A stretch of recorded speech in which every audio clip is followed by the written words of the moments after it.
Hello, hi, welcome to various and would be teachers. This is your Kiran Kodmuru. Yes sixth క్లాస్లో మరొక unit చూద్దామండి. TET and డిఎస్కి యూస్ఫుల్గా ఉంటుంది. SGT school assistant అదేవిధంగా language pandits ఎవరైతే ప్రిపేర్ అవుతున్నారో అందరికీ కూడా ఇది టెట్ గురించి యూస్ఫుల్గా ఉంటుంది.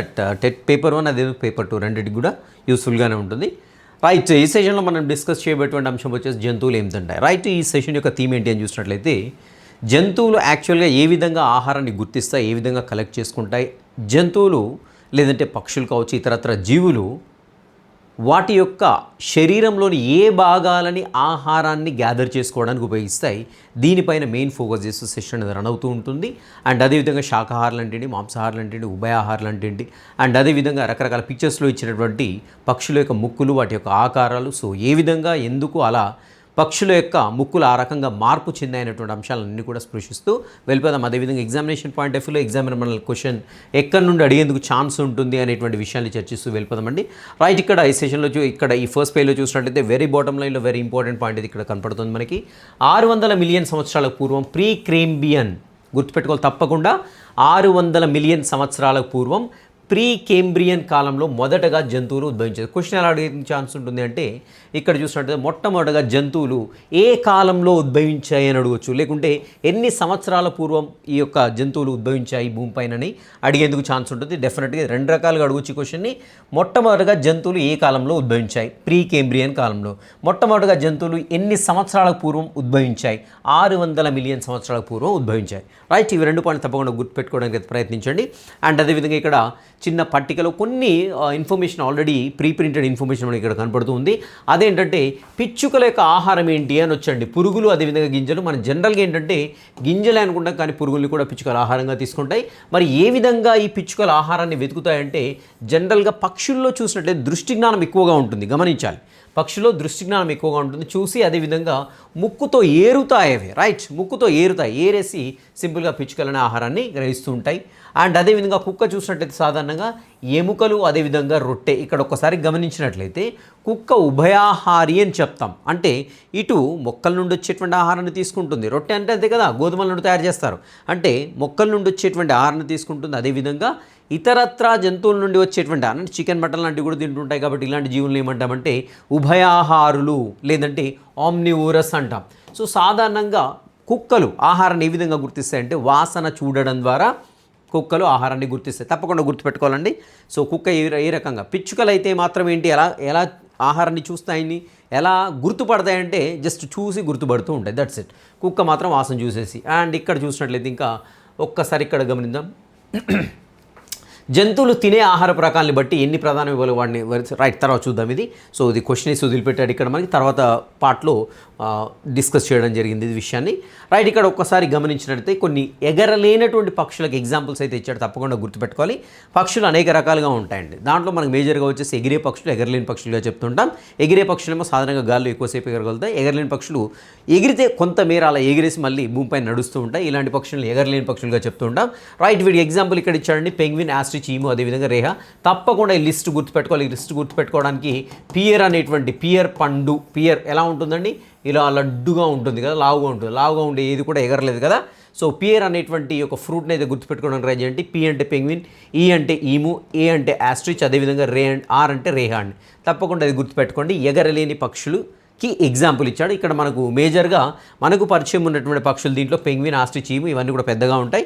అదేవిధంగా ఎగరలేవన్నటువంటి విషయం మనకు తెలుసు, కానీ ఇక్కడ రేహా అనేటువంటి కొత్త పక్షి పేరు అయితే కనపడదు, తప్పకుండా గుర్తుపెట్టుకోవడానికి ప్రయత్నించండి. రైట్, ఇది బాటమ్ లైన్లో ఒక ముఖ్యమైనటువంటి పాయింట్. అండ్ ఇక్కడ చూసినట్లయితే కొన్ని జంతువులు మొక్కల్ని మాత్రమే ఆహారంగా తీసుకుంటే, ఉదాహరణ చూసినట్లయితే ఆవు, వీటిని ఏమంటామంటే శాకాహారులు అంటాం. జంతువులను మాత్రమే తినే ఉంటాయి, జంతువులు మాత్రమే తినే ఉంటాయి.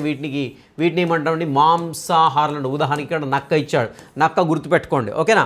అదేవిధంగా రెండింటిని తింటుంటాయి, మొక్కల్ని జంతువులు తింటే వీటిని ఏమంటామంటే సాధారణంగా ఉభయాహారులు అంటామండి. ఉభయాహారులు అంటాం. ఆ ఉదాహరణకు దీన్ని చూసినట్లయితే సాధారణంగా మానవులు. సో దీనికంటే ఇంతకుముందు ఒకటి ఎగ్జాంపుల్ కూడా ఇవ్వడం జరిగింది, అది వచ్చేసి కుక్క. సో కుక్క కూడా ఉభయాహారికి ఎగ్జాంపుల్గా రాసుకోండి, ఎందుకంటే మనకు లాస్ట్ ప్రీవియస్ టేబుల్లో ఇవ్వడం జరిగింది. Excuse me. సో కుక్క కూడా ఉభయాహారికి ఎగ్జాంపుల్గా చెప్పుకుంటా ఉండే. రైట్, ఇక్కడ ఒకసారి చూసినట్లయితే మనం ఆహారం కోసం కేవలం మొక్కలపైన ఆధారపడితే వాటిని ఏమంటాం శాకాహారులు అంటాం. మనకు తెలిసిందే గేదె, నెక్స్ట్ అదేవిధంగా ఆవు, ఎద్దు ఇలాంటివి, జింక, జిరాఫీ ఇలాంటివన్నీ కూడా ఏంటి సాధారణంగా మొక్కలు మాత్రమే ఆహారంగా తీసుకుంటూ ఉంటాయి. వీటిని ఏమంటామంటే శాకాహారులు లేదంటే హెర్బివోర్స్ అంటామండి ఇంగ్లీష్లో. అదేవిధంగా ఇతర జంతువుల పైన ఆధారపడే జంతువులు మాత్రమే ఆహారంగా తీసుకుంటే వాటిని ఏమంటామంటే మాంసాహారులు అంటాం. రెండింటిని ఆహారంగా తీసుకుంటే సాధారణంగా వాటిని ఏమంటామంటే ఉభయాహారులు అంటాం. ఉభయాహారులకు ఎగ్జాంపుల్ వచ్చేసి కాకి కావచ్చు, అదేవిధంగా మానవుడు కావచ్చు, అదేవిధంగా కుక్క కావచ్చు, ఇవన్నీ కూడా ఉభయాహారులకు ఎగ్జాంపుల్గా చెప్పుకుంటూ ఉంటాం. ఓకే, అండ్ నెక్స్ట్ వచ్చేసి ఇంకా ఇటువైపు చూసినట్టయితే రైట్ కాలంలో చూద్దాం ఏమైనా ఇంపార్టెన్స్ పాయింట్స్ ఉన్నాయా లేదా అనేది. రైట్, ఒక్కసారి ఇక్కడ గమనించినట్లయితే ఆహారం దొరికే ప్రదేశాల జాడ కనుక్కోవాలి ఫస్ట్. ఓకేనా, ప్రతి ఒక్క జంతువు కావచ్చు, పక్షి కావచ్చు, ఏంటి ఎక్కడ ఆహారం లభిస్తుందని దాని జాడ కనుక్కోవడం ఫస్ట్ దాని యొక్క ఇంటెన్షన్. సో జాడ కనుక్కోవడం కోసం సాధారణంగా జ్ఞానేంద్రియాలని విస్తారంగా వినియోగిస్తుంటాయి జంతువులు. సో జ్ఞానేంద్రియం అంటే కళ్ళు కావచ్చు, ముక్కు కావచ్చు, చెవులు కావచ్చు, స్పర్శ కావచ్చు, అదేవిధంగా రుచి అంటే నాలుగుతో రుచి చూసి కూడా ఆహారం ఇక్కడ ఉందని తెలుసుకుంటూ ఉంటాయండి. రైట్, సో ఆహారం ఇక్కడ పాయింట్ ఇది గుర్తుపెట్టుకోండి తప్పకుండా. ఆహారం దొరికే ప్రదేశాలను కనుక్కోవడానికి సాధారణంగా జంతువులు ఏ అవయవాలను వినియోగిస్తాయంటే జ్ఞానేంద్రియాలు. ఓకేనా, రైట్. ఇక్కడ వాసన, చూపు, వినడం, రుచి, స్పర్శ, సో వీటిని బేస్ చేసుకొని ఏంటంటే సో మనకి ఇక్కడ ఒక్కసారి గమనించినట్లయితే స్పర్శ లేదంటే వినడంతో ఆహారాన్ని గుర్తిస్తా గుర్తిస్తుండొచ్చండి. సో మేబీ ఇప్పుడు ఒక చిరుతపులో ఏదో ఇక్కడ పడుకొని ఉంది, సో అక్కడ నుండి ఏదో జింక నడుచుకుంటూ వెళ్తూ ఉంది. సో ఏదో దానికి కాలుకో ఏదో ఎండిపోయిన ఆకులు తాలే సౌండ్ వస్తుంది. సో వెంటనే ఏంటప్పుడు సో చెవులని వినియోగించేసి దాన్ని అంటే అక్కడ సౌండ్ వచ్చిందనేసి చెవులను వినియోగించేసి దాన్ని ఆహారాన్ని వేటాడు పట్టుకుంటూ ఉంటుంది. రైట్, ఇక్కడ పాయింట్ ఏంటంటే గుర్తుపెట్టుకోవాల్సింది జంతువులు వాటి యొక్క ఆహారం యొక్క జాడ కనుక్కోవడానికి వాటి శరీరంలో ఉండేటువంటి జ్ఞానేంద్రియాలను వినియోగిస్తాయి. ఇది ఇంపార్టెంట్ పాయింట్ ఇక్కడ గుర్తుపెట్టుకోండి. సో మరి జ్ఞానేంద్రియాల్లో ఏ జ్ఞానాన్ని వినియోగిస్తాయంటే వాసన, చూపు, వినడం, రుచి, స్పర్శ అన్నీ అండి. సో అన్ని రకాల జ్ఞానాలను వినియోగిస్తున్నాయి. జంతువులు ఆహార సేకరణలో ఒకటి కన్నా ఎక్కువ జ్ఞానేంద్రియాలపైన ఆధారపడతాయి. ఒకటి కంటే ఎక్కువ జ్ఞానేంద్రియాలపైన ఆధారపడతాయనే విషయాన్ని కూడా గుర్తుపెట్టుకోండి డెఫినెట్గా. అండ్ రెండోది వచ్చేసి కొన్ని రకాల కోతులు మాంసాహారాల వల్ల ఇతర జంతువులు తింటూ ఉంటాయి. అంటే ఇక్కడ గమనించండి ఒకసారి, కొన్ని కోతులు అనేవి మాంసాహారాల వల్ల ఇతర జంతువులు కూడా తింటాయి. అంటే పాయింట్ గుర్తుపెట్టుకోండి ఒక్కోసారి which of the following statement is not right అని ఇవ్వచ్చు. సో క్రింద పేర్కొనబడినటువంటి ప్రవచనంలో క్రింది వాటిలో తప్పుగా ఉన్నదాన్ని గుర్తించండి అంటాడు. సో అప్పుడు కొన్ని కోతులు మాంసాహారాన్ని ఇస్తూ ఉంటాడు. మనము అంటే అక్కడ మిస్అండర్స్టాండ్ చేసుకొని మన మిస్కాన్సెప్షన్ తోటి తప్పు పెట్టేటువంటి అవకాశం ఉంది. ఇక్కడ అన్ని రకాల కోతులు కానీ కొన్ని రకాల కోతులు మాత్రం మాంసాహారాలు అనేసి ఇవ్వడం జరిగింది. రైట్, ఆహారం వెతికేటప్పుడు కుక్క చూసినట్లయితే వాసనతోటి పసిగడుతూ ఉంటుంది, గమనించాలి. రైట్, గద్దలు చూసినట్లయితే చూపు పరిజ్ఞానాన్ని ఎక్కువగా వినియోగిస్తుంటాయి. అండ్ రాత్రి వేళలో అయితే గబ్బిలాలు ఆహారం కోసం సంచరిస్తుంటాయి, డెఫినెట్గా గుర్తుపెట్టుకోవాలి. సో క్రింది వాటిలో ఈ జీవి రాత్రి వేళల్లో ఆహారాన్ని వెతుకుతూ ఉంటుంది. గబ్బిలాలు గమనించండి ఒకసారి మీరు, చీకట్లో గబ్బిలాలు ఎక్కువగా తిరుగుతూ ఉంటాయండి. సో గబ్బిలాలు కావచ్చు, బొద్దింకలు కావచ్చు, కొన్ని రకాల గుడ్ల గూబలు కావచ్చు, ఇవన్నీ కూడా ఏంటంటే రాత్రి వేళ ఆహారం కోసం సర్చ్ చేస్తూ ఉంటాయి అనమాట. వీటిని సాధారణంగా ఏమంటామంటే నిశాచరులు, నాక్టర్నల్ ఆర్గనిజమ్స్ అంటామండి, నిశాచరులు అంటాం. రైట్, ఇక్కడ ఈ పాయింట్ వెరీ వెరీ ఇంపార్టెంట్. ఇక్కడ కుక్కలు వచ్చేసి వాసనతోటి ఆహారాన్ని పసిగడుతూ ఉంటాయి, గమనించాలి తప్పకుండా. కుక్కలు వచ్చేసి వాసనతోటి ఆహారాన్ని పసిగడుతుంటాయి.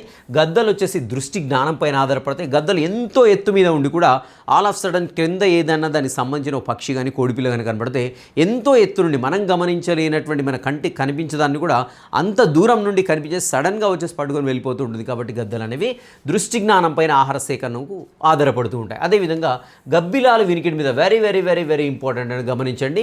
గబ్బిలాలు క్రింది వాటిలో ఈ జీవి ఆహార సేకరణ కోసం వినికిడి జ్ఞానాన్ని వినియోగిస్తుంది అంటే గబ్బిలను డెఫినెట్గా గుర్తుపెట్టుకోవాలి. అదేవిధంగా సరీసృపాలు రుచి చూసి ఆహారాన్ని గుర్తిస్తాయి. ఇది ఇక్కడ రుచి చూసి అని ఉంది. అదేవిధంగా కొత్త బుక్కులో కూడా రుచి చూసి అని ఉంది. కొన్ని బుక్కుల్లో మాత్రం రుచి చూసి కాదు అనేసి ఇవ్వడం జరిగింది, అది తప్పండి. సరీసృపాలు రుచి చూసే ఆహారాన్ని గుర్తిస్తుంటాయి. సో అంటే ఒక 2-3 years బ్యాక్ ప్రింట్ అయినటువంటి బుక్లో ఇది ఒక అంశం అయితే తప్పుగా ఉంది, గమనించండి. ఓకేనా, సో సరీసృపాలు అంటే కొత్త బుక్లో వచ్చే సరీసృపాలు రుచి చూసే ఆహారాన్ని గుర్తిస్తాయని ఉంది. కాబట్టి సో కొత్త బుక్కే మనకు అల్టిమేట్ ఫైనల్ అండి. కాబట్టి ఇది పాయింట్ అనేది ఇది కరెక్ట్ పాయింట్, ఎవరైనా ఉంటే సరి చేసుకోండి బుక్లో. అండ్ నెక్స్ట్ అదేవిధంగా పాండ్ స్కేటర్ అంటే ఏం లేదంటే సింపుల్ ఇక్కడ మనకు కనపడుతుంది చూడండి. సో నీటిపైన తేలియాడేటువంటి కీటకం ఏదైతుందో దీన్ని గుంట గురుగు అని కూడా అంటామండి. గుంట గురుగు అని కూడా అంటుంటాం ఈ కీటకాన్ని, గుంట గురుగు లేదంటే పాండ్ స్కేటర్ లేదంటే సింపుల్గా దీన్ని ఇంకా ఏమంటామంటే నీటిపైన ఈదేటువంటి కీటకంగా చెప్తుంటాం. సో నీటిపైన ఈదే కీటకాలు పాండ్ స్కేటర్ ఏంటంటే సాధారణంగా ఫర్ ఎగ్జాంపుల్ ఇది నీటి యొక్క ఉపరితలం అనుకుంటే ఇక్కడ ఇక్కడ పాండ్ స్కేటర్ ఉందనుకుందామండి. ఇక్కడ పాండ్ స్కేటర్ ఉన్నట్లయితే ఇక్కడ ఏదో కీటకం పడేది, ఈ కీటకాన్ని ఇది ఆహారంగా తీసుకోవాలి. మరి ఈ కీటకాన్ని ఎలా గుర్తిస్తుందంటే ఈ కీటకం పడగానే దీని నుండి ఇలా అలలు వచ్చేస్తుంటాయి. అదేవిధంగా ఇక్కడ ఈ ఒడ్డు నుంచి వచ్చేటువంటి అలలు వస్తుంటాయి గాలికో దేనికో. ఈ అలని కంపేర్ చేసేసి ఈ కీటకం ఎంత దూరంలో ఉంది, ఏ డైరెక్షన్లో ఉందని ఈ పాండ్ స్కేటర్ అనేది గుర్తుపట్టి ఆ డైరెక్షన్ వైపు మూవ్ అయిపోయి దాన్ని పట్టుకొని తింటూ ఉంటుంది. ఇక్కడ గమనించాలి, పాండ్ స్కేటర్ అంటాం.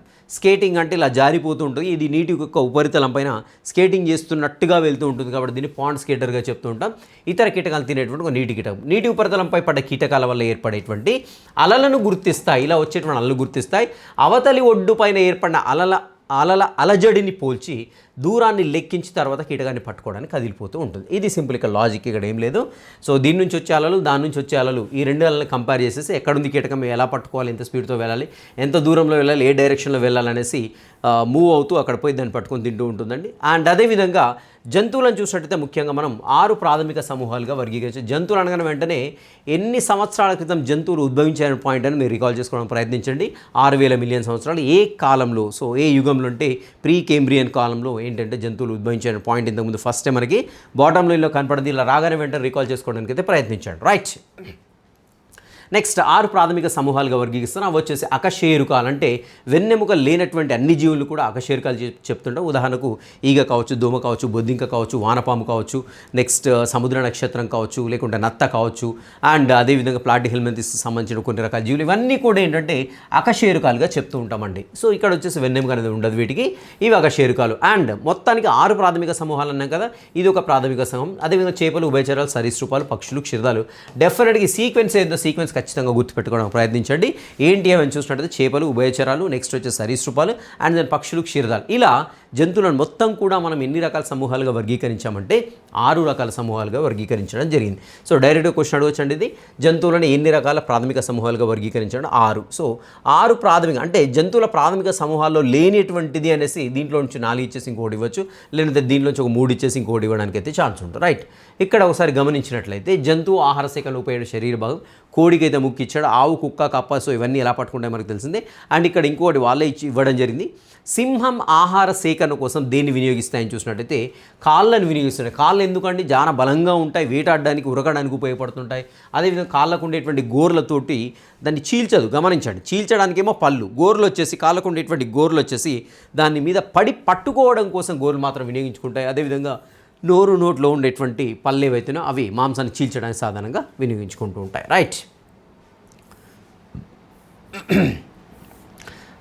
ఇటువైపు చూద్దాము. రైట్ కాలంలో ఇంకేముందని చూసినట్లయితే కుక్కలు నాలుకను నాకడానికి ఉపయోగిస్తే, గమనించండి ఇక్కడ జస్ట్ జంతువుల్లో ఉండేటువంటి ఒకే అవయవం ఒక్కొక్క జంతువులు ఒక్కో రకంగా ఉపయోగపడుతుంది. ఒక్కసారి ఇక్కడ గమనించినట్లయితే కుక్కలు నాలుకను వచ్చేసి నాకడానికి ఉపయోగిస్తుంటాయి, సాధారణంగా లికింగ్ పర్పస్లో నాలుకను వినియోగిస్తాయి.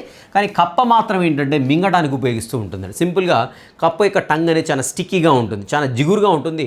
అక్కడ కీటకం కనబడదంటే ఇలా బయటకు వదిలిపెట్టి స్టప్ అని లోపలి గుంజేసుకుంటూ ఉంటుంది అనమాట. ఇలా కప్ప ఏంటంటే నాలుక మింగడానికి సాధారణంగా ఉపయోగిస్తుంటుంది, నాలుకని. ఓకేనా. అండ్ ప్రస్తుతం భూమి మీద జీవించిన జంతుజాలం దాదాపుగా 5,400 క్షీరద జాతులు ఉన్నాయి. సో ఎన్ని క్షీరద జాతులు ప్రస్తుతం భూమి మీద ఉన్నాయంటే 5,400. డెఫినెట్గా గుర్తుపెట్టుకోవాల్సినటువంటి బాటమ్ లైన్ ఇది. నెక్స్ట్ చూసినట్లయితే ఇంకా కీటకాలను పట్టుకోవడానికి కోళ్ళు ముక్కును వినియోగిస్తే కప్పలు వాటి యొక్క నాలుకను వినియోగిస్తాయి. గమనించండి, ఇక్కడ కప్పలు కీటకాలని పట్టుకోవడానికి ఉపయోగించేటువంటి నిర్మాణం ఏమిటి అంటాడు, నాలుక, కాళ్ళు కాదు. ఓకేనా. కోడి అయితే మాత్రం ముక్కును వినియోగిస్తూ ఉంటుంది. అండ్ ఇక్కడ వచ్చేసి మనకి ఒకే వర్గానికి చెందిన జంతువుల్లో కూడా ఏంటంటే వీటి యొక్క నిర్మాణాలు వేరువేరుగా ఉంటాయి. ఒక్కసారి ఇక్కడ గమనించండి, వివిధ రకాల పక్షులు ఇవ్వడం జరిగింది. ఈ పక్షులు మనకి పెద్దగా ఇబ్బంది పెట్టేది గద్ద, మనకు ముక్కును గుర్తుపడతాం ఈజీగా. ఇది ఒకటి గుర్తుపెట్టుకోండి, వడ్రంగి పిట్ట. అండ్ పావురం మనకు తెలిసిందే, బాతు తెలిసిందే, కోడి మనకు తెలిసిందే. ఇక్కడ చూడండి, ఇది ఒకటి కాకి కొంచెం డిఫరెంట్గా కనిపిస్తుంది, ఒకటి గుర్తుపెట్టుకోండి. అండ్ నెక్స్ట్ ఇలా పక్షుల్లో చూసినట్లయితే ఈ యొక్క ముక్కు ఏదైతే ఉందో ఈ ముక్కు అనేది వివిధ రకాల ఆకారాల్లో ఉంటుంది. దానికి కారణం ఏంటంటే అవి తీసుకునేటువంటి ఆహారాన్ని బట్టి. ఉదాహరణ కొంగకు పొడవాటి ముక్కు ఉంది, ఏం చేస్తుందంటే నీటి అడుగు భాగంలో ఉండేటువంటి చేపలను కూడా అది పట్టుకోవాలి, చేపలను పురుగులు పట్టుకోవాలి, కాబట్టి పొడవాటి ముక్కు అయితే ఉన్నది దానికి. అదేవిధంగా అంతేకాకుండా పొడవాటి బలంగా ఉండేటువంటి ముక్కు వచ్చేసి వడ్రంగి పెట్టకుంటుందండి. ఎందుకంటే అది బెరడును బలంగా కొట్టాలి, బలంగా కొట్టి ఆ బెరడును తొలగించి దాని వెనుకున్నటువంటి చీమలు కావచ్చు, చదలు కావచ్చు తింటుంది. అంటే అవి తీసుకునేటువంటి ఆహారం అవి ఎక్కడి నుండి తీసుకునే ప్రాంతాన్ని బట్టి వాటి యొక్క ముక్కు అనేది వివిధ రకాల ఆకారాల్లో ఉండడం జరుగుతుంది. అదేవిధంగా తేనెపిట్ట తీసుకుందాం ఫర్ ఎగ్జాంపుల్, తేనెపిట్ట హమ్మింగ్ బర్డ్. సో చాలా సన్నగా ఉంటుంది, పొడవుగా ఉంటుంది ముక్కు. ఎందుకు చాలా సన్నగా ఉంటుంది, నీడిల్లాగా ఉంటుందండి. అది పొయ్యి గాల్లో ఉండి అక్కడ పుష్పంలో ఉండేటువంటి మకరందాన్ని ఆహారంగా తీసుకోవాలి. పుష్పంలోని చొప్పించాలి కాబట్టి ఇంత లావుగా ఉంటే ముక్కు కుదరదు. సో చాలా సన్నగా నీడిల్లా ఉంటే ఆ నీడిల్ లాంటి దాన్ని దాంట్లోనికి చొప్పించేసి అక్కడ నుండి మకరందాన్ని అది ఆహారంగా తీసుకుంటూ ఉంటుంది.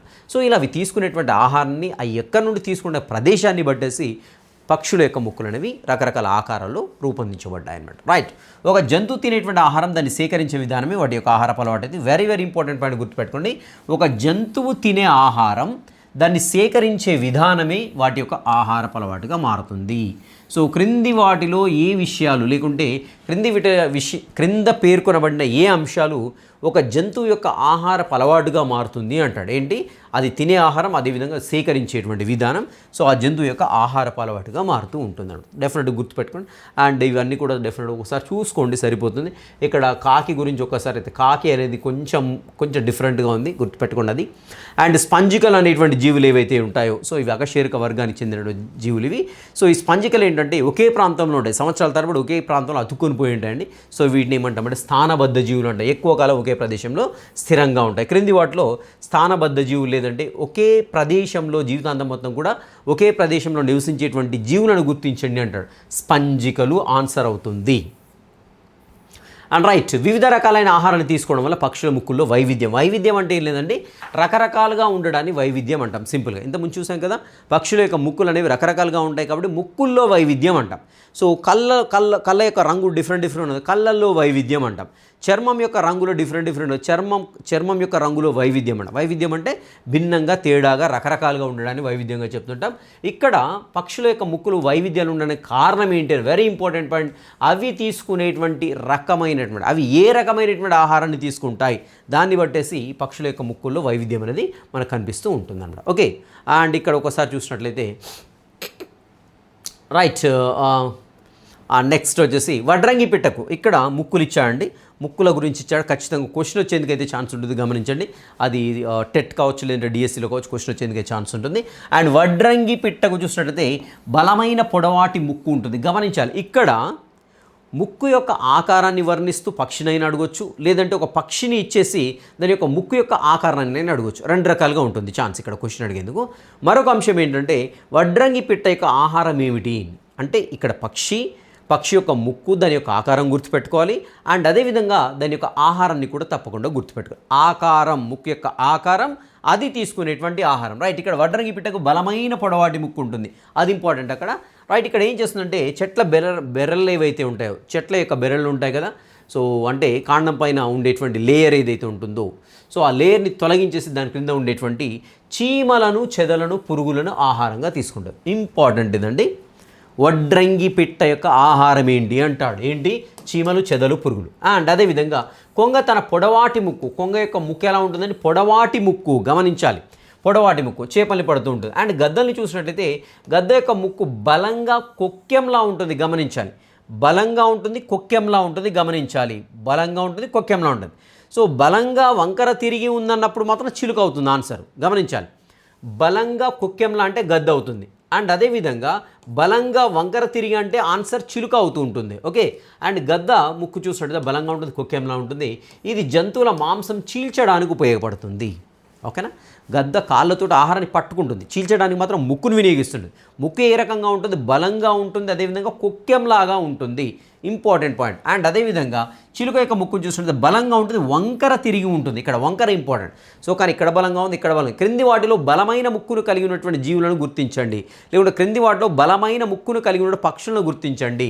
ఏంటి? గద్ద ఇస్తాడు, చిలుక ఇస్తాడు, వడ్రంగి పెట్టిస్తాడు, పైవన్నీ ఇస్తాడు. పైవన్నీ ఆన్సర్ అవుతుంది, ఎందుకంటే కేవలం అక్కడ బలంగా అనేటువంటి పదాన్ని మాత్రమే తీసుకున్నాడు. ఇంకా స్పెసిఫిక్గా క్వశ్చన్ వెళ్తే అంటే బలంగా వంకర తిరిగి ఉన్నట్లయితే చిలుక అవుతుంది, బలంగా కొక్కెంలో ఉన్నట్లయితే గద్ద అవుతుంది, బలంగా పొడవుగా ఉంటే ఏమవుతుంది? వడ్రంగి పెట్ట అవుతుంది ఆన్సర్. రైట్. సో మరి చిలుక యొక్క ఆహారం ఏంటంటే పండు మరియు గట్టి విత్తనాలని కూడా కొరికి తినేందుకు చిలుక యొక్క ముక్కు అనేది బలంగా వంకర తిరిగి ఉంటుంది, గమనించాలి. పక్షుల్లో ముక్కే కాకుండా ఇతర భాగాలు కూడా అవి తీసుకునే ఆహారానికి అనుకూలంగా ఉంటాయి, గమనించాలి ఇక్కడ ఇది కూడా. అండ్ కేవలం పక్షుల్లో ఉండేటువంటి ముక్కు మాత్రమే కాదు, ఇతరత్ర భాగాలు అంటే గోర్లు కావచ్చు, మెడ యొక్క నిర్మాణం కావచ్చు, కాళ్ళ యొక్క నిర్మాణం కావచ్చు, సో ఇవన్నీ కూడా అవి అవి తీసుకునేటువంటి ఆహారం పైన ఆధారపడి ఉంటాయి. సో వాటికి అనుకూలంగా ఉంటాయండి. ఇప్పుడు గద్ద యొక్క గోర్లు రకంగా ఉంటాయి, కోడి యొక్క గోర్లు రకంగా ఉంటాయి, తేనెపిట్ట యొక్క గోర్లు రకంగా ఉంటాయి కదా. సో ఇక్కడ కోడి యొక్క గోర్లు కొంచెం బలంగా ఉంటాయి కానీ వంకర తిరిగి పొడవుగా ఇలా ఉండవు. ఎందుకంటే జస్ట్ ఇలా అనేసి అక్కడ ఏమైనా పురుగులు ఉంటే తింటుంది. అలా కాదు, గద్ద యొక్క గోర్లు వేరే రకంగా ఉంటాయి, అవి తీసుకునే ఆహారం వేరే కదా. సో అది వచ్చి పైనుంచి ఎగిరొచ్చి ఈవెన్ మేకను కూడా పట్టుకొని వెళ్ళిపోతూ ఉంటుందని. అంత బలమైనటువంటి కాళ్ళు, అంత వంకర తిరిగినటువంటి, అంత షార్ప్గా ఉండేటువంటి గోర్లు ఉంటాయి గద్దకి. సో కొన్ని వీడియోస్లో చూసుండొచ్చు మనం, ఇలా గొర్రెని పట్టుకొని ఆ మాంతం లేపుకొని వెళ్ళిపోతూ ఉంటుందండి. సో అంటే అవి తీసుకునే ఆహారాన్ని బట్టి కేవలం ముక్కు యొక్క నిర్మాణమే కాదు, దాని శరీరంలో ఉండేటువంటి వివిధ భాగాలు కూడా అవి తీసుకునేటువంటి ఆహారానికి అనుకూలంగా రూపొందించబడి ఉంటాయి.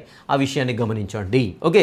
అండ్ జంతువులు మాంసాన్ని చీల్చడానికి వీలుగా వాడిగా ఉండేటువంటి గోర్లతో పాటు బలమైన కొక్కెం లాంటి ముక్కు గద్దలకు అవసరమవుతుంటాయి.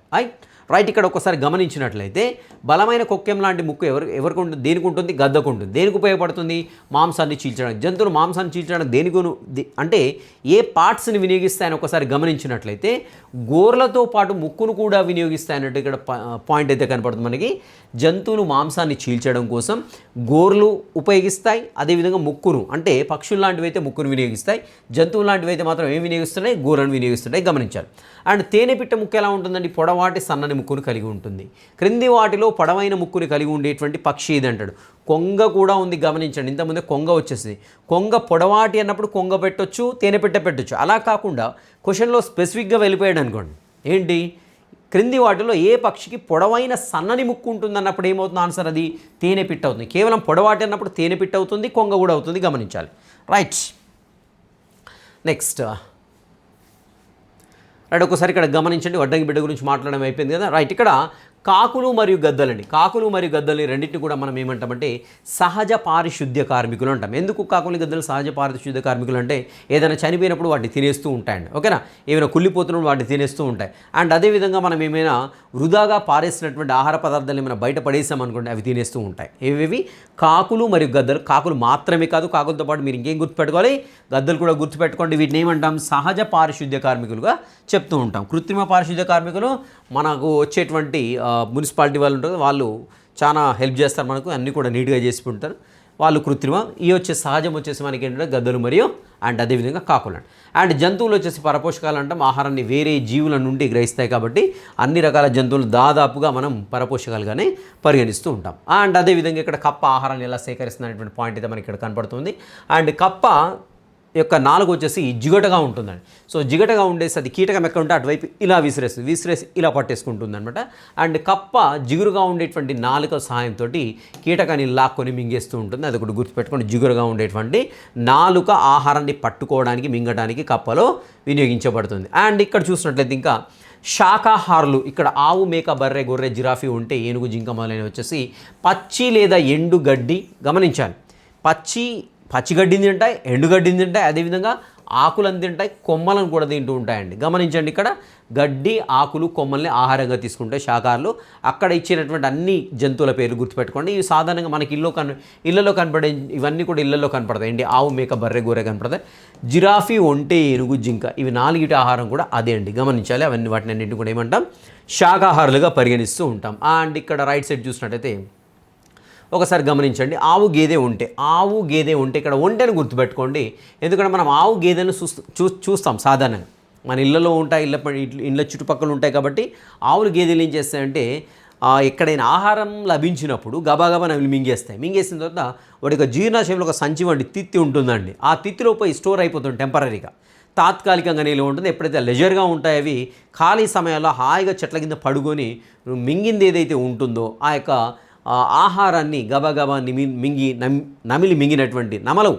సో మింగేస్తాయి అంతే. ఫస్ట్ ఆహారాన్ని మింగేస్తాయి, తర్వాత నెమ్మదిగా నోటు తెచ్చుకొని నములుతుంటాయి. వీటిని ఏమంటామంటే రూమినెంట్స్ అంటాము. సో లేదంటే నెమరు వేసే జంతువులుగా చెప్తుంటాం. సో ఇలా చేసేటువంటి ప్రక్రియ ఏదైతుందో నెమరు వేయడంగా చెప్తూ ఉంటాం. సో రూమినేషన్ అంటామండి. రూమినేషన్. ఓకేనా. ఇక్కడ క్రింది వాటిలో నెమరు వేయని జంతువు అని వచ్చండి. ఒంటె కూడా నెమరు వేస్తుంది. ఇక్కడ ఈ పాయింట్ గుర్తుపెట్టుకోండి, ఇంపార్టెంట్. రైట్. అండ్ అదేవిధంగా ఏనుగుల యొక్క ఆహారం ఇంతకుముందు చూసాం కదా మనం.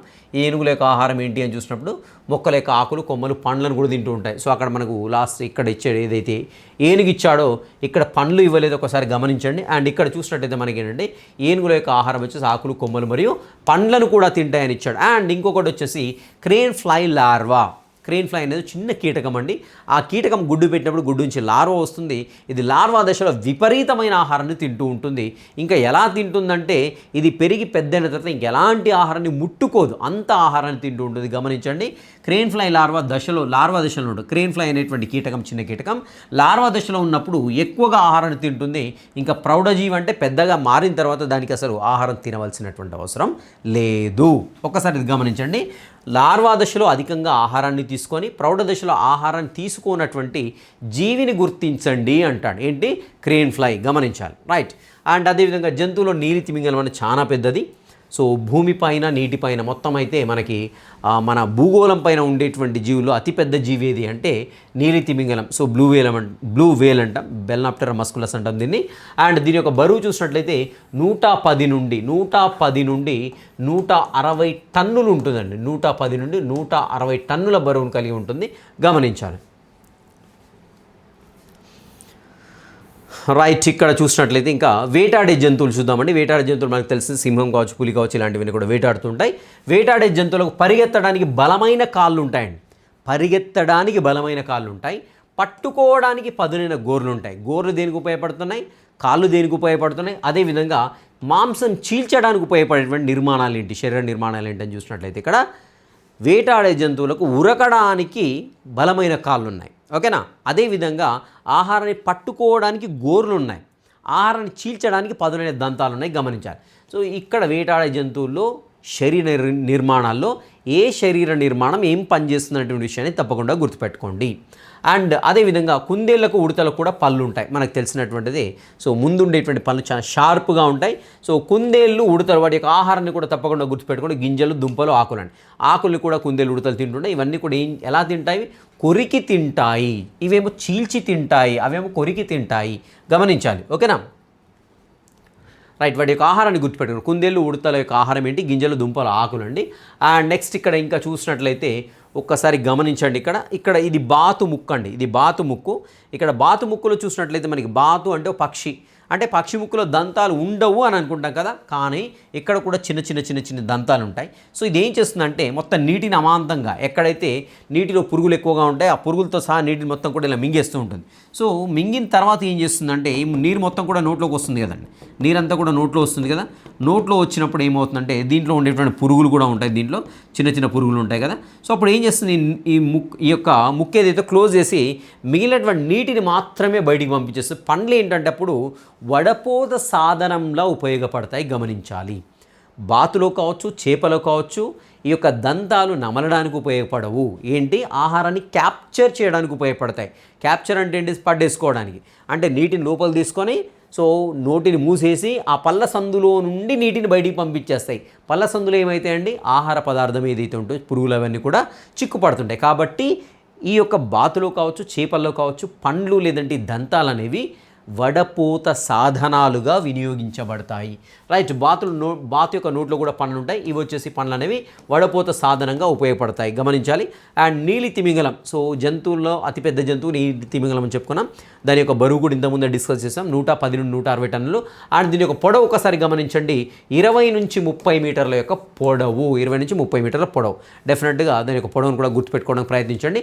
అండ్ చేపల్లో కూడా పండ్లు ఉంటాయి, సేమ్ అదేవిధంగా ఇంతకుముందు చెప్పినట్టుగానే బాతులో మాదిరిగానే చేపల్లో ఉండేటువంటి పండ్లు కూడా ఏంటంటే వడపోత సాధనంగా వినియోగించబడుతుంటాయి ఆహారాన్ని సేకరించడానికి. రైట్. అండ్ ఇంకా నెక్స్ట్ వచ్చేసి జలగలు అండి. జలగలు ఒక్కసారి గమనించినట్లయితే జలగలు శరీరానికి ఇలా పట్టుకున్నాయంటే వాటి యొక్క నోటి ప్రాంతంలో చూషకాలను ఉంటాయి. చూషకాలంటే మనకి ఇట్లా వ్యాక్యూమ్ ఉంటాయండి, కొన్ని వ్యాక్యూమ్ స్టిక్కర్స్ లాంటివి ఉంటాయి, ఇలా గోడకు పెడితే ఇలా అంటుకొని పోతాయి కదా. సో అలా జలగ కూడా చూషకాలు ఉంటాయి. ఇలా పట్టేసిందంటే దాని యొక్క దవడలు ఉంటాయి, 3 దవడలు ఉంటాయండి. సో ఈ 3 దవడల సాయంతో ఇలా ఉంటాయి, 3 దవడలు దంతాలు ఉంటాయి లోపలైపు. సో దీన్ని చూషకంగా చెప్తున్నాం. ఈ చూషకం సాయంతో ఏం చేస్తే అంటి పెట్టుకొని ఆ దవడలతోటి గాయం చేస్తుంది, చర్మాన్ని గాయం చేసి రక్తాన్ని పీల్చుకుంటూ ఉంటుంది. సో ఇలా ఉంటే దీన్ని స్వాంగీవరస్ జీవులు అంటాం. సరే అది వదిలిపెట్టేద్దాం మనం. జలగలకు ఆహారం ఏంటో గుర్తుపెట్టుకోండి, రక్తం ఇక్కడ. అండ్ అదేవిధంగా రక్త రక్తాన్ని పీల్చడానికి జలగలో ఉపయోగపడే నిర్మాణం ఏంటి అని అడగవచ్చు. చూషకాలు, అవి రెండు గుర్తుపెట్టుకుంటే సరిపోతాయి. జలగ యొక్క ఆహారం, అదేవిధంగా వాటి యొక్క ఆహారాన్ని సేకరించేటువంటి శరీర నిర్మాణం ఏంటంటే చూషకం. ఓకేనా.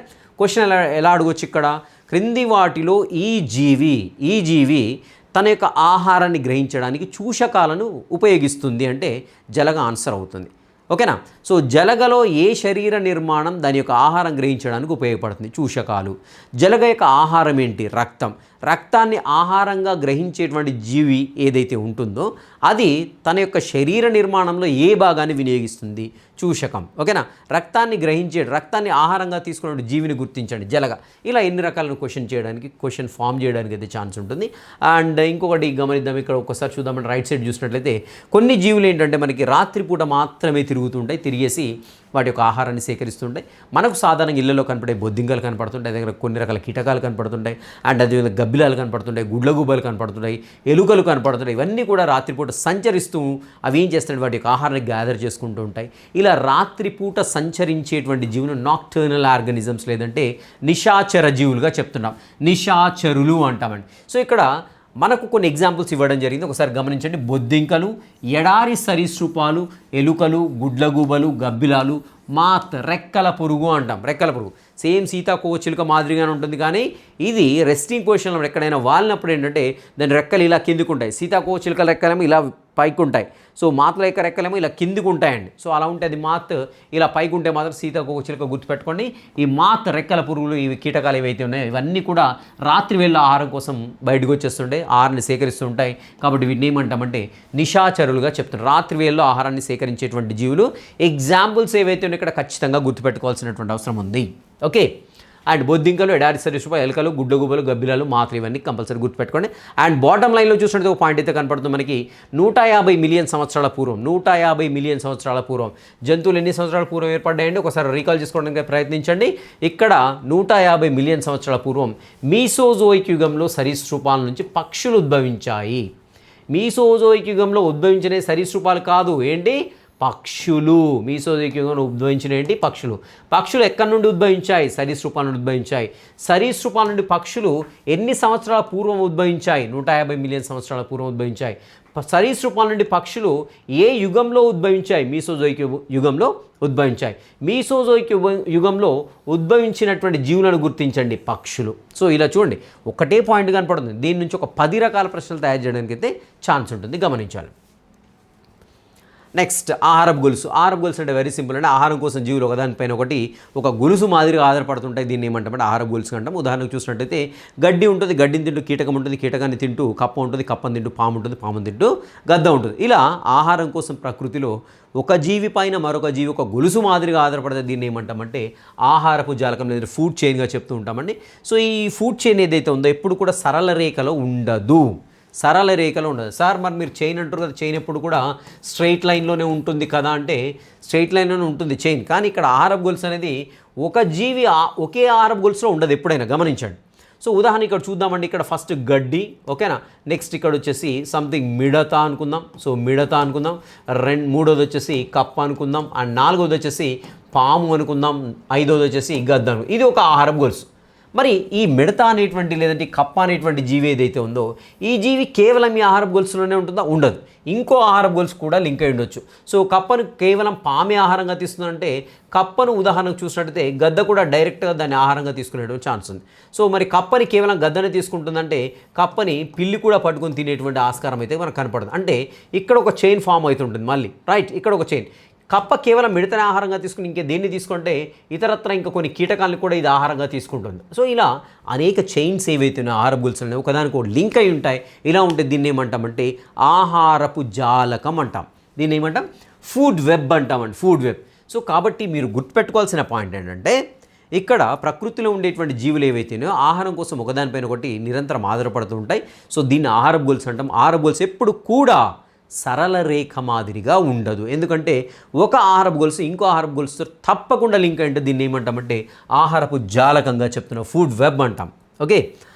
Next coming to this point right side కాలంలో ఒకసారి చూద్దామండి. మనం రైట్ సైడ్ కాలంలో చూసినట్టు ఆహారపు గొలుసులతో ఆహారపు జాలకం ఏర్పడుతుంది. ఇప్పుడు చెప్పుకున్నాం కదా, అనేక ఆహారపు గొలుసులు కలిసి ఆహారపు జాలకం అనేది ఏర్పడుతుంటుంది. అండ్ పురుగు మందులు అదేవిధంగా కీటకనాశనలు గమనించాలి. ఇక్కడ పురుగు మందులు అదేవిధంగా కీటకనాశనలు ఎక్కువగా వినియోగించడం వల్ల ఏమవుతుంటే సో ఇక్కడ చూసినట్లయితే పురుగు మందులు కీటకాలు ఎక్కువగా వినియోగించడం వల్ల పురుగు మందులు అదేవిధంగా కీటకనాశనలు ఎక్కువగా వినియోగించడం వల్ల విషపూరితమైన కీటకాలను తినడం వల్ల ప్రతి సంవత్సరం కప్పలు విపరీతంగా చనిపోతారు. ఇక్కడ గమనించాలి, పురుగు మందులు కీటకనాశనలు ఎందుకు వినియోగిస్తామంటే మన పంటలు నాశనం చేసేటువంటి కీటకాలను చంపడం కోసం మనకు పురుగు మందులు అదే కీటకనాశనలు వినియోగిస్తుంటాం. ఇలా పురుగు మందులు కీటకనాశనలు వినియోగించినప్పుడు అవి అంటే వాటి యొక్క ప్రభావానికిలోనే కొన్ని కీటకాలు చనిపోతాయి. అంటే ఈ పురుగు మందులు అదేవిధంగా కీటకనాశనలు ఏవైతే ఇవి ఎక్కడున్నాయి, ఇప్పుడు కీటక యొక్క శరీరంలో ఉన్నాయి, చనిపోయాయి. రైట్, ఈ కీటకాలు చనిపోయిన కీటకాలు ఏం చేస్తాయి, కప్పల ఆహారంగా తీసుకుంటాయి. ఫలితంగా ఏమైతే కప్పలు చనిపోతాయి. అంటే ఓవరాల్గా ఇక్కడ ఆహార గొలుసులో ఏదైనా ఒక జీవి చనిపోయినప్పుడు అల్టిమేట్గా దానిని ఆహారంగా తీసుకునేటువంటి జీవులు కూడా చనిపోయేందుకైతే ఆస్కారం ఉంటుంది. సో అది విష పదార్థం ప్రభావం లేకుంటే అవి చనిపోవడం వల్ల వీటికి ఆహారం దొరకకుండా మొత్తానికైతే ఆహార గొలుసులో ఏదైనా ఒక జీవిని తొలగించినప్పుడు ఎంటైర్ ఆహార గొలుసు డిస్టర్బ్ అయిపోతుంటుంది.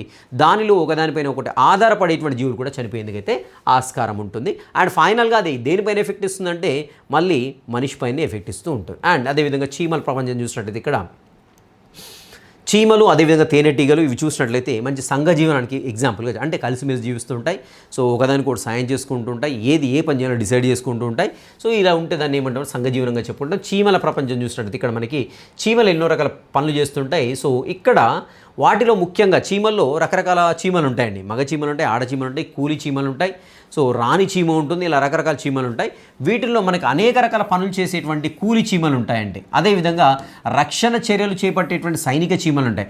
అదేవిధంగా వీటితో పాటుగా ఆడ మగ చీమలు కూడా ఉంటాయి. ఇప్పుడు మనము ఏదైనా చీమల లైన్ ఉందనుకోండి, ఏదో మనకి చెలవుగా ఫోన్ మాట్లాడుకుంటూ పోయి అక్కడ కాల్ పెట్టినాం, ఏమైతే వెంటనే అటాక్ చేస్తే కట్ చేస్తూ ఉంటాయి కదా. సో అవి చేసేటువంటి చీమలు ఏంటంటే రక్షణ చీమలు. మనల్ని కుట్టేటువంటి చీమలు ఏవిధంగా అవి రక్షక చీమలు. చీమల్లో ఏముంటుంది, ఫార్మిక్ యాసిడ్ ఉంటుంది, గమనించాం. రైట్, సో ఇవి సైనిక చీమలు. అదేవిధంగా వీటితో పాటుగా ఆడమగ చీమలు ఉంటాయి. అండ్ కూలీ చీమలు ఉంటాయండి. కూలీ చీమలు ఇంకా దాని పేరులోనే ఉంది, కూలీ అంటే ఇంకా అన్ని రకాల పనులను చేసేటువంటి చీమలు ఏవైతే ఉంటాయో చీమల గుంపులో వాటి కూలీ చీమలుగా చెప్తుంటాం. వీటి యొక్క ముఖ్యమైన పని ఏంటి అని చూసినట్టయితే ఆహార సేకరణ, ఆహారం సేకరిస్తూ ఉంటాయి, అదేవిధంగా ఆహారం నిల్వ చేస్తూ ఉంటాయి. పాయింట్ అయితే గుర్తుపెట్టుకోండి, చీమల యొక్క గుంపులో ఆహారాన్ని సేకరించేటువంటి చీమలు అదేవిధంగా ఆహారం నిల్వ చేసేటువంటిది చీమలు ఏంటంటే కూలి చీమలు. సో రక్షణ చీమలు మనల్ని అటాక్ చేస్తుంటాయి. అండ్ అదేవిధంగా ఇక్కడ చీమల్ని చూసినట్లయితే హనీ డ్యూ అనేటువంటి పదార్థం కోసం ఎఫిడ్స్ అనేటువంటి ఒక రకమైన కీటకాలను పెంచుతాయి. గమనించండి, చీమలే కీటకాలు, ఇవి ఇంకో రకమైన కీటకాలను పెంచుతాయి. ఆ కీటకాల పేరేంటి, ఎఫిడ్స్. ఎఫిడ్స్ ఏం చేస్తాయంటే అవి తిన్న తర్వాత వాటి యొక్క ఆహారం తీసుకున్న తర్వాత వాటి యొక్క పాయు ప్రాంతం నుండి విసర్జించేటప్పుడు హనీ డ్యూ అనేటువంటి ఒక పదార్థం వస్తుంది. ఈ హనీ డ్యూని ఆహారంగా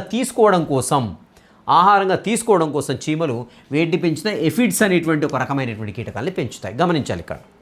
ఓకే, చీమల యొక్క ఆహారం ఏంటి అంటే హనీ డ్యూ. దీనికోసం దేన్ని పెంచుతాయి, ఎఫిడ్స్ని పెంచుతాయి. ఎఫిడ్స్ వేడి చేత పెంచబడతాయి, చీమల చేత పెంచబడతాయి. ఎఫిడ్స్ నుండి వచ్చేటువంటి పదార్థం ఏంటంటే హనీడ్యూ. హనీడ్యూ దేనికి ఆహారంగా ఉపయోగపడుతుంది, చీమలకు ఆహారంగా ఉపయోగపడుతుంది. సింపుల్, చిన్న లాజిక్ అక్కడ ఏం లేదు, గుర్తుపెట్టుకోండి. అండ్ ఇంకా ఎడారిలో జంతువులు చాలా వరకు నిశాచరులు. సో ఎడారి అంటే చాలా విపరీతమైన వేడి ఉంటుంది కదా. రైట్, ఇక్కడ వచ్చేసి జీవులు పగటి టైంలో బయటికి వెళ్ళవప్పుడు. సో ఎందుకంటే విపరీతమైన వేడిన వల్ల చనిపోయేందుకు ఆస్కారం ఉండి డెసికేట్ అయిపోయి, కాబట్టి ఏంటంటే కేవలం నిశాచరులు మాత్రమేవి. సో వేడి నుంచి తప్పించుకోవడానికి ఏంటంటే సింపుల్గా అవి బొరియలు చేసుకుంటాయి, నేలలో బొరియలు చేసుకొని ఎడారి జంతువులు అనేవి లోపలికి వెళ్ళిపోతుంటాయి. అండ్ అదేవిధంగా చీమలు కూడా ఒకసారి గమనించినట్లయితే మనం ఏ విధంగా అయితే వ్యవసాయం చేస్తుంటే చీమలు కూడా వ్యవసాయం చేస్తాయండి. ఎందుకంటే అది ఒక రకమైన శిలీంధ్రాన్ని పెంచి ఆ శిలీంధ్రాన్ని ఆహారంగా తీసుకుంటుంది. చీమలు కూడా మనలాగే మంచి రైతులు ఒక రకమైన శిలీంధ్రాన్ని ఆహారంగా తీసుకుంటూ ఉంటాయి. సే ఫర్ ఎగ్జాంపుల్ ఇది చీమ అండి. ఈ చీమ వచ్చేసి ఏ అనేటువంటి శిలీంధ్రాన్ని ఆహారంగా ఏ అనే శిలీంధ్రం ఏంటి, ఆకుల పైన పెరుగుతుంది అనుకో, ఆకుల పైన పెరుగుతుంది. సో ఇప్పుడు ఏం చేస్తాయండి చీమలు, ఈ ఆకులను తెచ్చి మొత్తం కూడా చిన్న చిన్న ముక్కలుగా కట్ చేసి ఇక్కడ పెట్టేస్తాయి. పెట్టగానే ఈ శిలీంధ్రం ఏం చేస్తుంది, ఏ అనేటువంటి శిలీంధ్రం దీనిపైన పెరుగుతుంది. అప్పుడు ఏం చేస్తుందంటే ఈ చీమలు వచ్చేసి ఏ అనేటువంటి శిలీంధ్రం ఆహారంగా తీసుకుంటుంది. అంటే తనకు కావాల్సిన ఆహారాన్ని తన దగ్గరే పండించుకుంటూ ఉంది. అవునా కదా?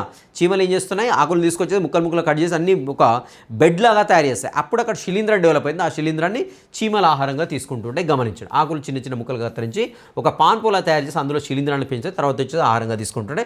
అండ్ కీలక పదాలు డెఫినెట్గా ప్రతి ఒక్క కీలక పదాన్ని ఒకసారి చూడండి. సో దాంట్లో ఏమైనా రాలేదా, వచ్చిందా, అన్ని చదివానా లేదా అనేది ఒకసారి గమనించాలి. అండ్ నెక్స్ట్ వచ్చేసి చిరుతపులి వచ్చేసి పిల్లి కుటుంబానికి చెందినటువంటిది. అండ్ అదేవిధంగా చిరుతపులి యొక్క లైఫ్ స్పాన్ చూసినట్లయితే 12 నుండి 17 సంవత్సరాలు నివసిస్తూ ఉంటుంది. అది ఒకటి గమనించండి. అండ్ అదేవిధంగా చిరుతపులి అనేది పిల్లి కుటుంబానికి చెందింది, అదొక విషయాన్ని కూడా గుర్తుపెట్టుకోవాలి. అండ్ ఇంకా చూసినట్లయితే ఇక్కడ మనకు చిన్న టేబుల్ ఇచ్చి ఫిలప్ చేయమనేసి డెఫినెట్గా ఫిలప్ చేయడానికి అయితే ప్రయత్నించండి. సో ఆహార సేకరణకు ఉపయోగించాడు భాగం, దానికి ఉదాహరణ ముక్కున ఆహార సేకరణకు ఉపయోగించేది కోడి వాడే ఇచ్చేసాడు, అయిపోయింది అక్కడ. సో వాళ్ళే ఇచ్చేసారు, మనకు ఇబ్బంది ఏం లేదు అక్కడ. అండ్ నాలుకని ఏది వినియోగిస్తుందంటే ఆహార సేకరణ కోసం కప్ప వినియోగిస్తుంది, ఆల్రెడీ డిస్కస్ చేస్తాం. అండ్ పళ్ళను వినియోగించేది వచ్చేసి బాతు చేపండి, ఆహార సేకరణ కోసం మాత్రమే. ఆహారాన్ని సేకరించుకోవడం, అవి మింగడానికి కాదు, ఆహారాన్ని సేకరించుకోవడం కోసం పళ్ళను వినియోగించేవి బాతు మరియు చేప. అదే చూషకం వచ్చేసి జలగండి. సో జలగ అనేది చూషకాన్ని వినియోగించేసి ఆహార సేకరణ చేస్తూ ఉంటుంది. జలగ యొక్క ఆహారం చూసినట్టు రక్తం. అండ్ బలమైన గోళ్ళు గల కాళ్ళు వచ్చేసి అన్ని రకాల వేటాడే జంతువులు ఏవైతేనే అవన్నీ కూడా ఏంటంటే బలమైన గోళ్ళు గల కాళ్ళని వాటి యొక్క ఆహార సేకరణ కోసం వినియోగించుకుంటూ ఉంటాయి. ఓకే, నెక్స్ట్ చూసినట్లయితే ఇంకా ఇటువైపు ఏం లేదు. అండ్ ఇక్కడ ఒకసారి చూద్దామంటే క్రింది జంతువులను గుర్తించండి అన్నాడు. సో ఒకసారి గమనించండి, దీన్ని చూసినట్లయితే ఇది జెయింట్ యాంట్ ఈటర్ అండి. దీని పేరు వచ్చేసి జెయింట్ యాంట్ ఈటర్, ఇక్కడే రాసేసుకోండి. సో దీని యొక్క ఆహారం ఏంటి, చూడడానికి పెద్దగా ఉంటుంది కదా, దీని యొక్క ఆహారం ఏంటి అని చూసినట్లయితే కేవలం ఇవి చీమలను ఆహారంగా తీసుకుంటాయండి. జెయింట్ యాంట్ ఈటర్, దీని పేరు ఇక్కడే రాసేసుకోండి, మీరు వీలైతే బుక్లో రాసుకోండి. జెయింట్ యాంట్ ఈటర్, దీని యొక్క ఆహారం ఏంటంటే యాంట్స్ అండి. సో చీమల ఆహారంగా తీసుకుంటుంది. అండ్ పక్షులను కూడా సకశేరుకాలు అండి, ఎందుకంటే పక్షులు కూడా మనకి వెన్నెముక అనేటువంటి నిర్మాణం ఉంటుంది, కానీ పక్షులను ఏమంటామంటే మనం సకశేరుకాలుగా చెప్తూ ఉంటాము. ఓకేనా? సో ఇవి వచ్చేసి చాలా ఇంపార్టెంట్ పాయింట్స్. అండ్ ఎవరైనా ఫస్ట్ టైం మన ఛానల్ చూస్తే తప్పకుండా సబ్స్క్రైబ్ చేయడానికి ప్రయత్నించండి. అండ్ తెలంగాణ మరియు ఏపీలో చూసినట్లయితే మనకి స్కూల్ అసిస్టెంట్ బయోసైన్స్ చాలామంది జాబ్స్ కొట్టడం జరిగింది మన ఛానల్లో ఉండేటువంటి క్లాస్ ఫాలో అవుతూ. అండ్ అదేవిధంగా మీరు కూడా స్కూల్ అసిస్టెంట్ బయాలజీ కావాలన్నా, లేదంటే ఎస్జిటి కావచ్చు, సైన్స్ కావచ్చు, అండ్ ఎల్పీ, అదేవిధంగా ఇవన్నిటికీ టెట్కి సంబంధించినవి కావచ్చు, ఏవైనా సరే సైన్స్ సంబంధించిన కాంటెంట్ ఏదైనా కావాలో డెఫినెట్గా మన ఛానల్ విజిట్ చేయడానికి ప్రయత్నించండి. Right, I wish you all the best. Meet in the next session. Have a great day.